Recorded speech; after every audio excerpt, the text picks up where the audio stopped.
Hey guys, I'm going to be reading Chapter 3 of our book Because of Winn-Dixie by Kate DiCamillo. Chapter 3. I started in on Winn-Dixie right away, trying to clean him up. First, I gave him a bath. I used the garden hose and some baby shampoo. He stood still for it, but I could tell he didn't like it. He looked insulted, and the whole time he didn't show me his teeth or wag his tail once.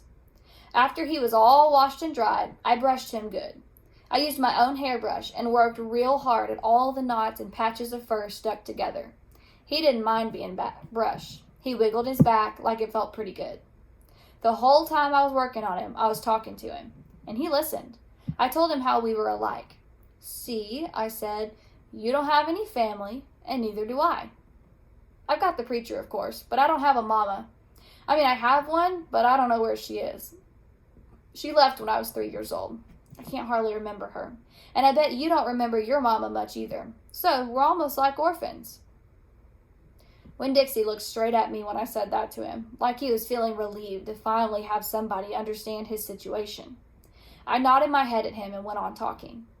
"I don't even have any friends because I had to leave them all behind when we moved here from Watley. Watley's up in North Florida. Have you ever been to North Florida?" Winn-Dixie looked down at the ground, like he was trying to remember if he had. "You know what?" I said. "Ever since we moved here, I've been thinking about my mama extra hard, more than I ever did when I was in Watley." Winn-Dixie twitched his ears and raised his eyebrows. "I think the preacher thinks about my mama all the time, too. He's still in love with her. I know that because I heard the ladies at the church in Watley talking about him. They said he's still hoping she'll come back. But he doesn't tell me that. He won't talk to me about her at all.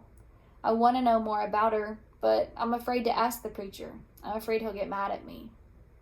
Winn-Dixie looked at me hard, like he was trying to say something. "What?" I said. He stared at me. "You think I should make the preacher tell me about her?" Winn-Dixie looked at me so hard he sneezed. "I'll think about it," I said.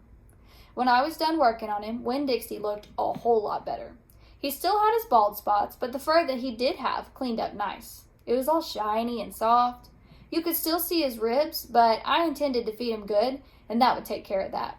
I couldn't do anything about his crooked yellow teeth because he got into a sneezing fit every time I started brushing him with my toothbrush, and I finally had to give up. But for the most part, he looked a whole lot better, and so I took him into the trailer and showed him to the preacher. "Daddy," I said. He muttered. He was working on a sermon and kind of muttering to himself. "Daddy, I want to show you the new Winn-Dixie." The preacher put down his pencil and rubbed his nose, and finally he looked up. "Well," he said, smiling real big at Winn-Dixie. "Well now, don't you look handsome?" Winn-Dixie smiled back at the preacher. He went over and put his head in the preacher's lap. "He smells nice too," said the preacher. He rubbed Winn-Dixie's head and looked into his eyes. "Daddy," I said real quick before I lost all my nerve, "I've been talking to Winn-Dixie." "Is that right?" the preacher said. He scratched Winn-Dixie's head. "I've been talking to him, and he agreed with me that since I'm 10 years old, you should tell me 10 things about my mama. Just 10 things, that's all." The preacher stopped rubbing Winn-Dixie's head and held real still. I could see him thinking about pulling his head back into his shell. "1 thing for each year I've been alive," I told him. "Please." Winn-Dixie looked up at the preacher and kind of gave him a nudge with his nose. The preacher sighed.